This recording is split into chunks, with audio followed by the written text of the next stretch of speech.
Welcome to the Pipeline Award-winning show. As always, I am your host, Jason Gibbs. You can find me on X at Pipeline_. You can find me coming through your speakers right now. Huge weekend on tap in college football. Let's get right to it. Bring in my main man, Roy. Roy, what do you think so far as your – I know last week had a huge week. Next week has some kind of titanic matchups, but really, college football never misses. I'm expecting a full great slate again. What do you think?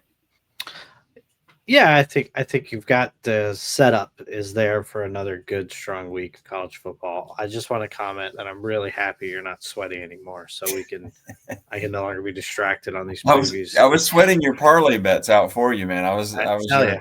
your designated sweater. So I would I'd say the key matchups this week don't quite hit like they did last week, of course. I mean, very rarely you're going to get those. We do have some big ones next week, however. But this week you've got just some quality, solid, sneaky, good matchups. Cincinnati, Iowa State, kind of bringing that one up. You got just kind of all over the place, and you've always got these like weird like fringe games that never are supposed to be close, and they become instant classics. I mean, last week we didn't even talk about it. Nobody actually talked about it, but Georgia Tech Wake Forest was an absolute travesty. The way that game ended. Just bringing up making me cough. So I don't know if you followed that game, but not a lot of people did, obviously. Yeah, and so Wake Forest came out gangbusters, had the big lead, and actually won the game. So Wake Forest won the game. Congrats on the win. It did appear someone in Vegas made a phone call to someone and extended the game. Will we have a game like that this week? I don't know, but you already mentioned a game that I kind of zeroed in on for the noon slate. Iowa State, ranked Iowa State, unranked Cincinnati. Cincinnati 1.5-point favorites. That spells trouble. I don't really know what to make of this Iowa State team this year. They're 5-0. They're undefeated, so you have to give that to them. They are winning the games they're supposed to win. But I know the AP has them at 14. In our most accurate poll, Pipeline Top 25 map, if you will, we have them at 11. I still, again, they're such a wild card. They're all over the place. I have no faith in them. If you tell me they lose this game by 20, I wouldn't blink an eye. If you tell me they win the game, I wouldn't blink an eye. I just don't know what to make of them yet. But what do you think? Well, Farmageddon week 0, we were looking at a good, solid matchup between the two teams, and Kansas State has, not lived up to their season expectations. Iowa State, Iowa is always a barn burner. It's always coming down to some field goal last second deal. So you got to throw that one out. I mean, they have yet to really been tested with a quality opponent. And can you really say that Cincinnati is that this week? So they're just kind of going through the motions again. Obviously the odds makers has the home team up favored 1.5. Seems like a trap for a lot of people to just barrel into Iowa State. So I think you're going to see that potentially Cincinnati does pull off the upset. That would be my bet of the early. It technically wouldn't be an upset, but yes, they pull out the victory. You don't just walk in a Nippert Stadium and act like you own the joint if you're Iowa State. It's going to be a hard-fought matchup for sure. 3:30. Let's quickly get to this one too, because both teams at the beginning of the year had delusions of national title hopes. One still, I guess, is technically on track for that. And we're, of course, talking about Texas, the SEC, the weird SEC. I'm still not used to Texas and Oklahoma in the SEC. I know they have been for a little bit of time now, but it's just weird thinking of Texas in the Southeast. But Texas at Florida, excuse me, the Gators only a 4.5-point dog. We've seen them play absolutely atrocious football this year. And we've also seen Arch Manning really come hurtling back to earth. I think it's safe to say he's not going to be the number one pick in America again. So how do you see this? Do you see Arch gets on track? Do you see Texas kind of puts it together? They really haven't looked good against any sort of competition. All of their impressive victories have been against lower tier teams. Florida hasn't looked good against anybody. I can't believe Billy Napier isn't. He's obviously on the hot seat, but he almost seems like a lame duck coach at this point. It's hard for me to imagine the Gators winning, but wouldn't that be classic college football in a quote unquote down week for an unranked Florida team, a 1-3 Florida team? Just really at that point, probably torpedoing Texas's chance to get in the playoffs if they drop to 3-2. I don't know. How do you see it? Yeah, yeah. I mean, this is all the makings of Texas. All the pressure's on Texas. This is a bad loss if they do lose, even though they're on the road. Even Mm-hmm. though Florida's, an SEC blue chip, if you will. I don't think that's far fetched. You this year they are not, of course. But think about Florida. You play 3 quarters against them. It's a close game. It's Mm-hmm. bad. It's not a terrible season. That's that fourth quarter where they have just crumbled or given up, right? In the sake of the Miami game, really. But the Miami game, they were in it. LSU, they were in it. Mm-hmm. Obviously, South Florida, potential number one team in America at that point, in it. Um, had the lead and blew it.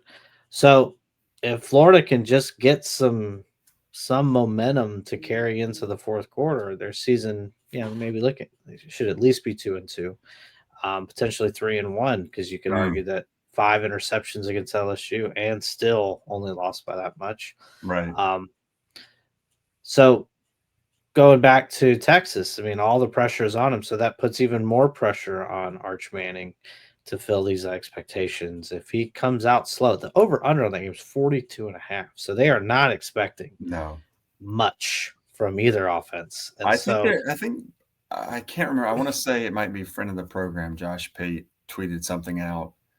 I want to say they were like both in the like 120s or of offense in the country. It might have been on. I can't remember if it was on third down. I know that's a terrible stat that because I basically flubbed the whole thing, but just really, really like something you would think of as a lower tier G6 type team. yeah, Both Texas and Florida were in that range. Just embarrassing for both. And it's not because the 42.5 isn't because we think, these defenses are utterly dominating. It's the opposite. We think the offenses are anemic. So, yeah. yeah, I mean, if Florida gets in a sort of a slog it out at the swamp type game, could spell doom for Texas. I would lean Gators 4.5 there. I'm not going to go. I can't go all in on DJ Lagway. It's just impossible when we've seen him throw up not just duds. We've seen him throw up terrible games at the aforementioned 5 interception game versus LSU. And I have no confidence in Arch. Even some of the throws he's making now, it's more like the receiver adjusting to the ball and making a good catch versus him really putting the ball where it needs to be. But The training wheels are definitely put back on Arch. mm, I think yeah, you're seeing that. And preseason matchup here, you think Arch Manning versus Lagway, you're thinking, wow, what a moment, what yeah, a time to be Heisman. You're alive. talking about Heisman Right. moment, Yeah. right? So now we're looking at a 42.5 line on the over under. So it's just a bad matchup for Texas, I think. That's why I think the line is pretty accurate here, 4.5.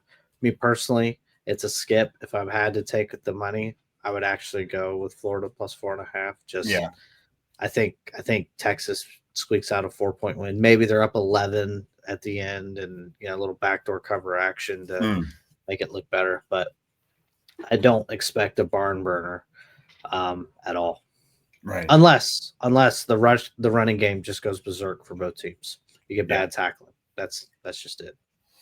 Yeah, and I don't really even see that on Florida. I mean, as bad as Florida's been, it's not like their defense is out there laying eggs. Their defense is playing okay, and Yeah, Texas is. Remember, at this point, I think we can safely say that Ohio State is at least edged out Miami and Oregon as the best team in the country. I yeah, know it was the first game of the year. There was a lot of hoopla, Texas had a chance to win that game. They lost 14-7. They had some turnovers and some critical moments, even down on Ohio State's end of the field. So you flip that game, they're the number one team in the country and they're undefeated. And we're not talking about this at all. Now we're getting into a dicey game in the swamp, and they lose this one. Their season's kind of in turmoil, but maybe the game of the day. Roy, let's get in a time machine. Let's go back to 2020, maybe 2019, 2018. And I tell you, in the year of our Lord 2025, game of the day in week 6 will be Vanderbilt at Alabama. We would have to at least assume there's been some sort of tragedy, and Alabama is composed of nothing but walk-ons. And they're writing some inspirational story to go up against a FBS team, Vanderbilt, who's 1-5. But none of that's the truth. Or college football players started getting paid and more money got pushed towards Vanderbilt to field a quality team led by a 14-year senior. 14 years. He was playing for no, who was he playing for that time? New Mexico? I'm not sure. Yeah. I will say this. I don't think it was smart because, look, he's got my Heisman vote right now. Tie for your service Simpson looks the part. And I tweeted this out earlier this week, and I think you'll agree wholeheartedly. And remember, follow me at Pypeline_ on X. Does Ty Simpson look like the most Alabama quarterback you've ever seen? And I mean that as a compliment. He just oozes Alabama quarterback. And I know they lost to Florida State in week 1. None of that was his fault. Now he was lights out against Georgia. Can he avoid the letdown? I think so. I think he's got it. And then I do think this, Diego Pavia, the 14-year vet, he made a mistake. He made an uncanny 14-year vet mistake of talking trash, saying it might not be close if they play their game. I would have gone with the speak softly, carry a big stick mentality, but that's just me. Yeah, I mean, Tommy Castellanos kind of did that over the offseason. Maybe he's just that's true. That is true. You're right. He did back it up. Kind of work this line here a bit with Bama. Unfortunately, for most people, that works. For Bama, this in season, the actual worst trash talking that Bama gets is actually from their fans. So I don't think it works very well in season. I think Tommy Castellanos kind of snuck one in on the offseason side of things. Because as we've said in the past privately, the offseason is the optimistic and hope, right? Everybody's the season of hope. The on season is the season of hope. Yes. So then you've got, now mid-season, everything sucks, right? The coach is the worst thing in the world. Alabama is falling off a cliff. Then they go and they win in Georgia, and everybody's like, well, maybe this team is pretty good. Literally everything is back on the table. Everything. Yeah, that's like national championship, everything. Right. Ryan Williams is completely awesome with his Snuggies and furries and what have you. So the thing that comes at Alabama midseason is always, I think, irrelevant when it comes to the players and intimidation. Diego Pava, look, he's got people talking about Vanderbilt. Game day is going to be there, and much to their credit, they field a good squad. Now, they can keep Bama off balance, which is what Florida State was able to do very well. Now, Diego Pava is not as fast as Tommy Castellanos, and I think that speed caught Bama off guard quite a bit. But I think they'll be ready, having played that court style quarterback that can kind of mix it up and, do different things. He is a veteran. He's already beaten Bama, so he's proven that he can win these games. This would be a big ask, winning on the road at Bama. Yeah. You talk about vaulting into a potential playoff spot. Oh, wow. If they beat Bama, they're 5-0. Are we talking 6-0? Well, if they're 5-0 now. They beat Bama. They'd be 6-0. Yeah, they'll be 6-0. Should they be in the top 4 of the map? They would. they would definitely vault up there Yes. but the other interesting thing about them, they have a hellacious run. That's really not that hellacious if you beat Bama. Yeah. Then you're at home to LSU. Mhm. You Winnable, know, especially with the uncertainty at quarterback with right? Garrett Nussmeier. Now, his backup is good, but let's not get ahead of ourselves. They'll at least be at home. They'll probably, if they beat Bama, they'd probably be favored in that game. Yeah, probably pick them at that point. Yeah. Mizzou at home. So I'm high on Mizzou, so I can't. I know they haven't really played anybody per se yet, but I'm yeah, high on them. But yeah, on, you're right. Winnable still. winnable on the road to Texas. We'll find Mm, more about Texas this yeah, weekend. At home in Auburn, at home to Kentucky, and then close it out at Tennessee. That at Tennessee closeout is a sneaky one, would obviously be tough. rivalry Yeah, game. I mean But we're getting way ahead of ourselves. But to your point, it at least is manageable if they could get over this big hump. Now I will say this: line opened up at 12.5 and was steamed down pretty quickly to 10.5. I was a little surprised that I thought it might yeah, go the other way. I thought the public money would push that up a little bit. So it must have been quite a bit of sharp money coming in on that because I don't think the public's throwing their hard-earned cash at Vanderbilt. Maybe I'm wrong, but I would imagine that was sharp money that pushed that down 2 points. I doubt it gets to the number, but yeah, 10.5. I mean, still, you got a plucky fighter's chance. So yeah. According to the odds makers, we'll see. Now, I called that game of the week. I was being facetious. It's a good game, a really good game. I think the real game of the week is number 3 Miami firing up with their old rival Florida State, the aforementioned Florida State. Will you be at this game? I will not be in Okay. attendance. I will not be in attendance. Okay. I will be excitedly watching at All right. home. I will be. I've got a whole. So there's my Saturday night. You know, we'll throw Yeah. this out. So Saturday, I got my son's soccer game in the morning. Okay. Then I'm gonna leave that early so I can go get a haircut because Nice. you know just gotta do that. You gotta be fresh Then for gotta the be fresh. rivalry game at night. Yeah. I'm gonna watch the Vanderbilt Alabama game. Very Okay. excited about that. Obviously gonna watch Miami Florida State. And then that night is the UFC fights. So I'll be staying up till like 2 in the morning watching the UFC fights as well. Okay. Um, very much actively gambling the whole day. The whole day. Um, the whole day. So I Some will have absolutely I, unhinged parlays going. Yes. the last time I visited you guys, I got heartbroken on my parlays. However, I am on a bit of a heater here. That's true. I'm a bit of a heater. It all kicked off with the Cowboys game on Sunday. We had a big win there. I've been hitting on baseball. A lot of the favorites have been winning, so that's been great. Yeah. So we're coming in stashed up a little bit. We All got right. some money to throw around. So I'm gonna formulate a parlay. I'll probably share that on the old Twitter machine soon. But back to your point, Florida State, Miami. I will not be in attendance. However, I am scared to Mhm. death. This is Florida State's season. Mm.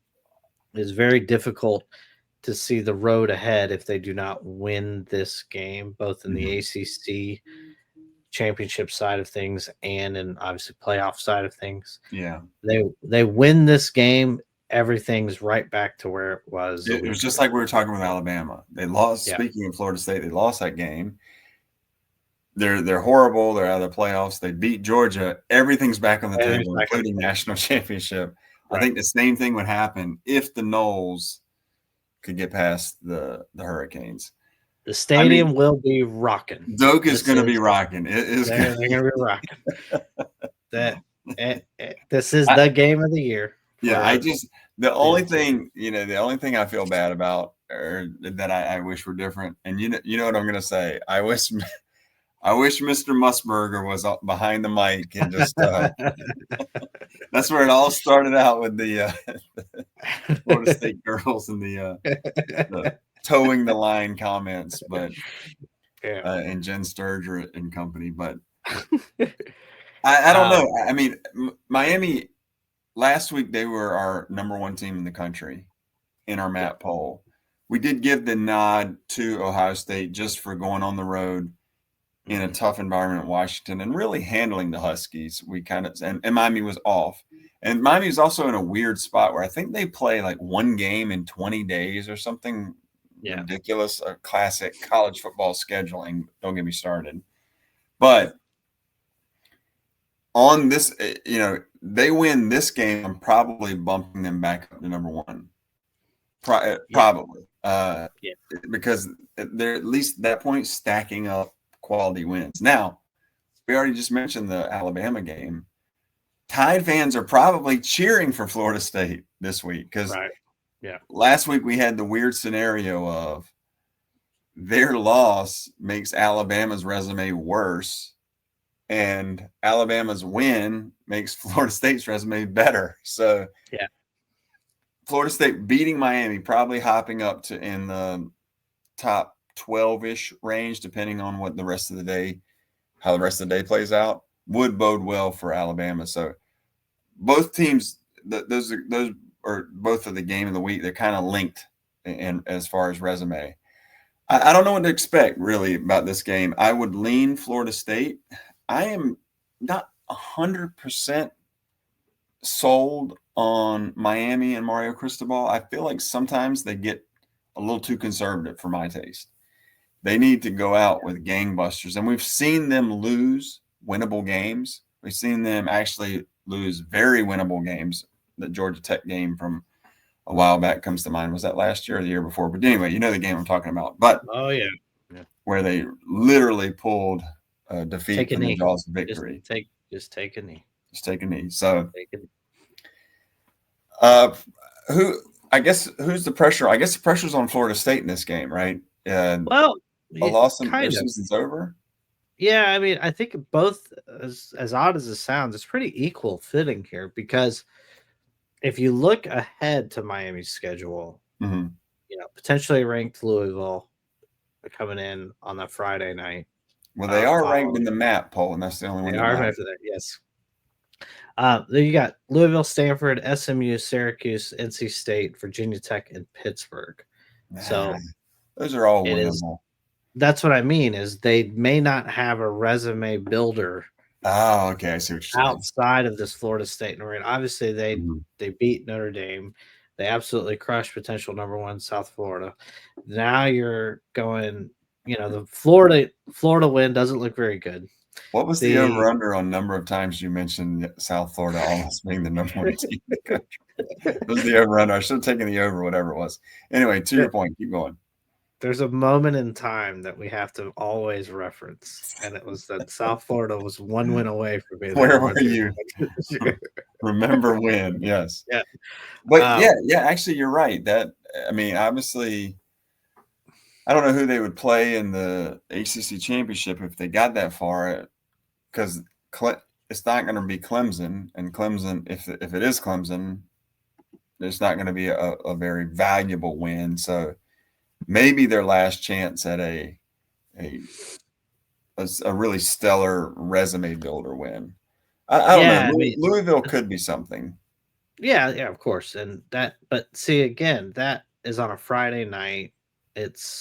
We'll find out more about Louisville this week. I mean, we didn't mention that game, but they're at home to Virginia, who obviously just had the big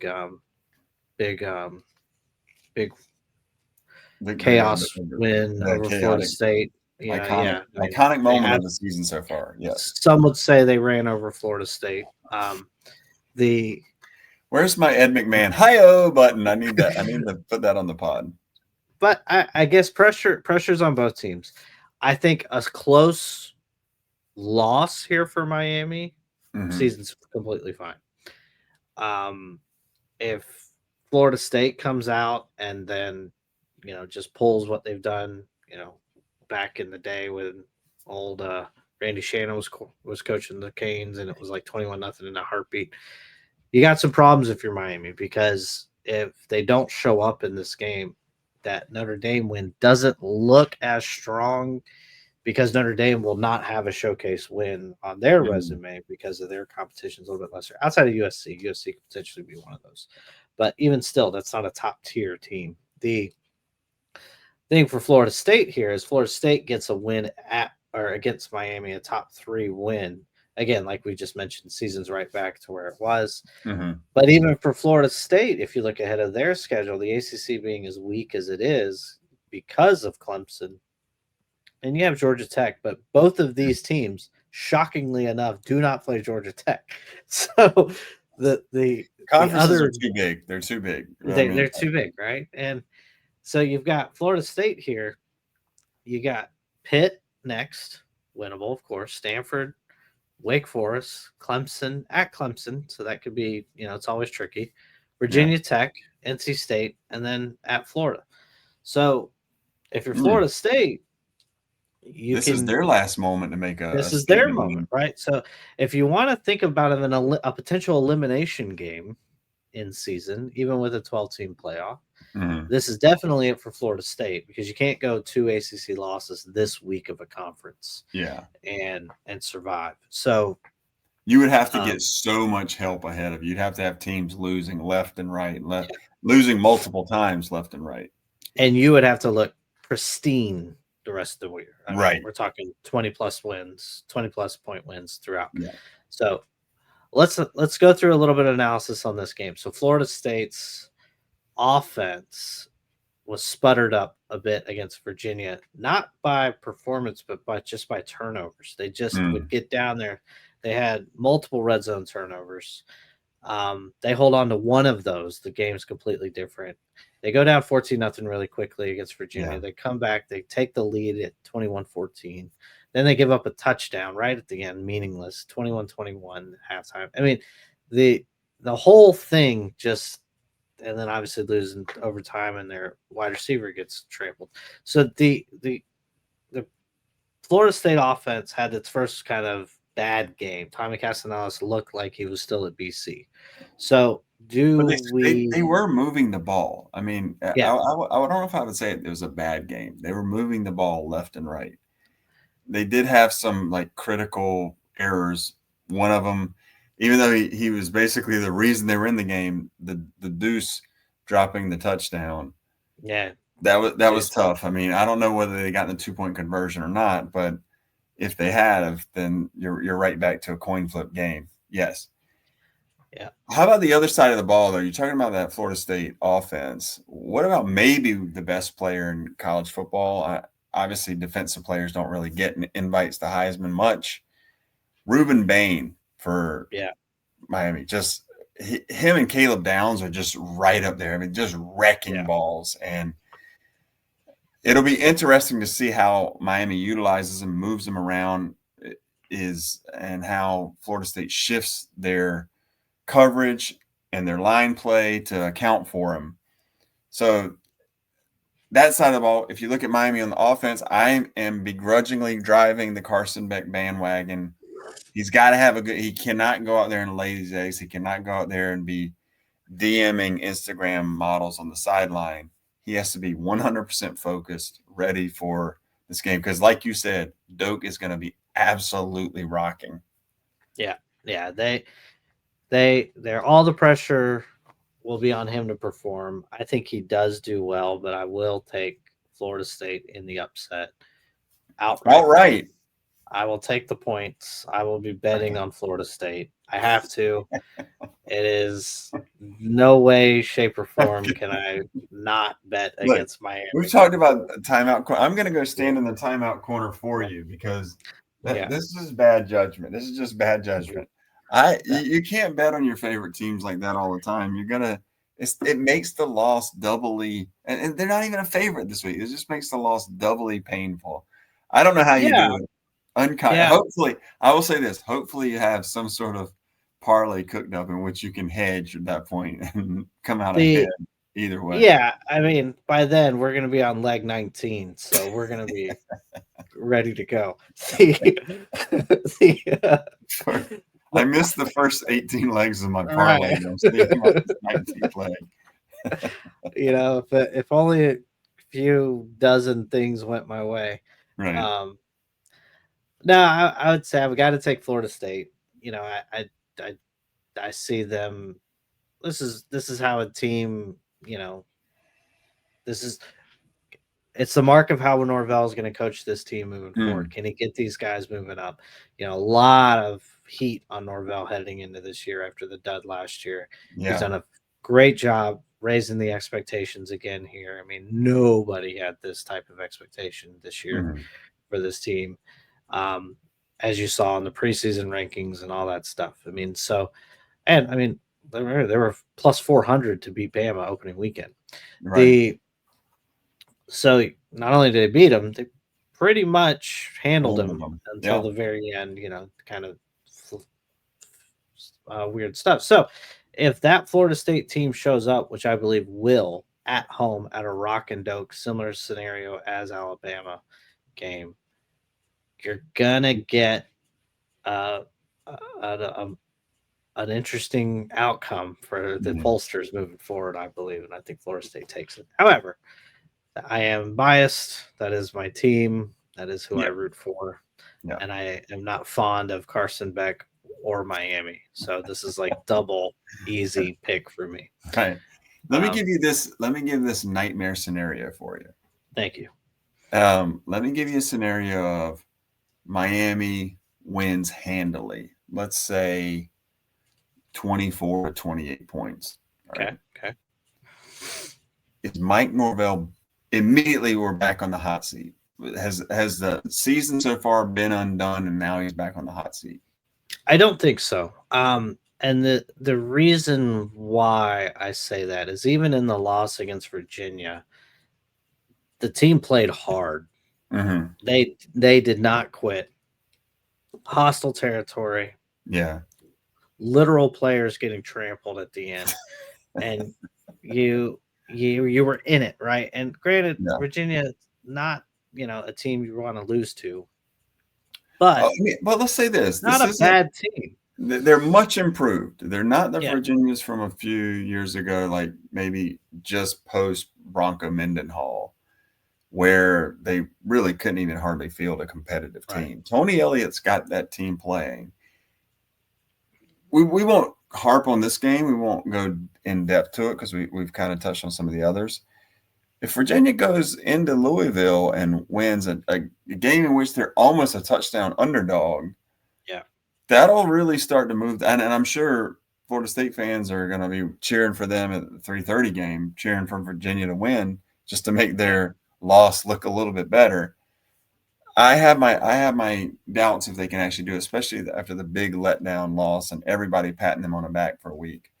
But yes, the Virginia they the Noles were competitive throughout. It as I watched that game, which by the way, I think that was the highest rated Friday night football game in ESPN history. So wow. you made history, pal. So And they almost saw a man die on the field almost. at the But, buzzer. but to me, when I was watching that game, it was like a classic college football game where there was just one side that you could just feel it the whole game. Like whatever happened, Virginia was going to come out just a little bit ahead, and it was one of those Mhm. ebb and flows. The Noles couldn't really stop them defensively, and they college teams just have that kind of game in them. Sometimes they just Yeah, whatever they're doing isn't working. The other team's going to just do it a little bit better, and that kind of felt like that game. Can the Noles regroup? Because losing two in a row would also look bad. It would really just undo a yeah. lot of the goodwill, as we talked about. You're saying Norvell wouldn't be on the hot seat. I'm wondering if he would be, because I'm just not sure how the rest of the season could shape up after that. But It would then fall to the following week, to be honest. After what we saw last year, there was just not a lot of energy on a team. mm, That has been the complete opposite this year. There's energy, there's emotion, there's no quit in this team. right. Obviously, they faced their first adversity with Virginia, but even against Bama, they were starting to slip away, and I was like, you could feel it. And if Mm-hmm. that game probably goes 5 more minutes, Bama probably finds a way. But the way that they've responded, I think he's safe for this season. just by the start that he's had. Now, of course, unless they just go, completely fall apart. Turn into the Florida Gators, and then it's all over. But I do want to get your thoughts on one more sneaky game that I do think many people are overlooking, and that's Mississippi State at Texas A&M. 15.5-point favorite in Texas A&M. I have always felt that they are overrated because ever since Jimbo Fisher put his Christmas tree on the front lawn, even though he's gone now, Texas A&M has just always been overrated to me. I don't really like their male cheerleaders, their yell call guys. That's just a personal beef. But 15.5 to Mississippi State, 4-1 Mississippi State, who does have a quality win at the time against Arizona State, and should have beat Tennessee last week. One of those aforementioned college football ebb and flow games, just back and forth. Beautiful game, by the way. Beautiful game. Yes. So if Mississippi State can somehow pull off a competitive game now against Texas A&M, so you're not saying a win, you're saying just keep it close, or you're saying keep it. I'd say Mississippi State is good enough to keep it close. If they somehow make a win of this, I think you put Mississippi State a top 15 team in the country. At 5-1, interesting. Only loss being to that Tennessee team. On the road beating a Texas A&M team. And that was that went into overtime, didn't it? Yeah. I think it was in one overtime. Yeah. I don't know if I'd go that far, but I will say this, 15.5 and the total is only 55.5. They're expecting a low. They're really not giving Mississippi State's offense any credit here. Yeah. I feel like 15.5 is too much to lay. Yeah. I know we have Kyle Field, 12th man, 7:30 night game, midnight yell. I know you'll be there or be square. Oh, yeah. I would take the points here. I don't think they have it in them. Mississippi State's they're always one of those snake bitten teams, and their fans can attest to this, where just something's just not going to go right. And that's why when they did upset Arizona State earlier in the year, their fans really were kind of delirious, going crazy, because they've always kind of been that snake-bitten team. Going to College Station and pulling an outright upset would be amazing. I don't think they have it in them, but I like them. I like the Bulldogs, the plus 15.5. Would that be a super dog pick for you? My super dog pick? Let me give it a look. See, I might have to go with. Oh geez, if I wanted to go big, intriguing. Houston at home, Texas Tech getting 11.5 points. Battle of undefeateds. Yeah, that's not a bad one. Obviously you've got the big transfer name at Houston, the quarterback. Yep. From Texas A&M, I can see his ugly grin because he did that damn, what was that, Oz magic trick thing, and everybody thought he was. Yeah, let's just say that he was a persona that was not expected. Anyway, if I'm going super dog pick, I think I'd probably go. Oh geez, I guess it's tough.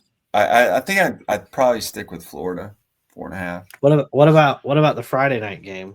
The Mormons at home to West Flying Virginia. Mormons, 19-point. Oh, you know what? For some reason, I got confused on that. I actually thought West Virginia was at home, and I would have probably made that my super dog pick. But yeah, Friday night, the Mountaineers in 10:30 kickoff. Cougar tail flying around the stadium. No, I wouldn't. I mean, they might cover, but I would never pick them to win outright as a super dog pick. Excuse me, but yeah, it's gonna be. Look, there's a lot. There's tons of games. There's tons of games that have intrigue. I know we don't have the 3 top 5 matchups like we did in week 1, or the simultaneous top 10 matchups like we did last week. But action-packed week.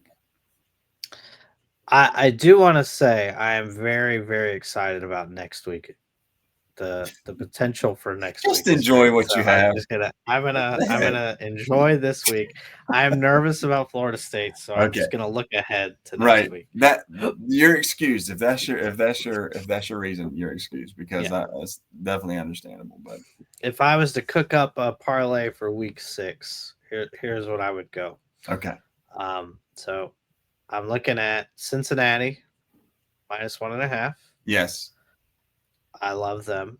I will go Alabama -10.5. Mm, I like Louisville -6.5. yes. I like Houston +11.5. All right. And I like Florida State +4.5, Mississippi State +15.5. The All right. Florida State one would be iffy. Right. Um, You maybe don't I'll want your just heart do to get the. in the way. What I'll do is I'll do a small parlay on that, and then the rest of the remaining balance on Florida State +4.5, There you go. just to even out the The fear. pressure. Right. But any player you're looking to make that big Heisman jump? Do you think Diego Pava? Do you think Carson Beck? Do you think The Heisman, if I want to look at Heisman this week, I know we talked about it in our previous award-winning show.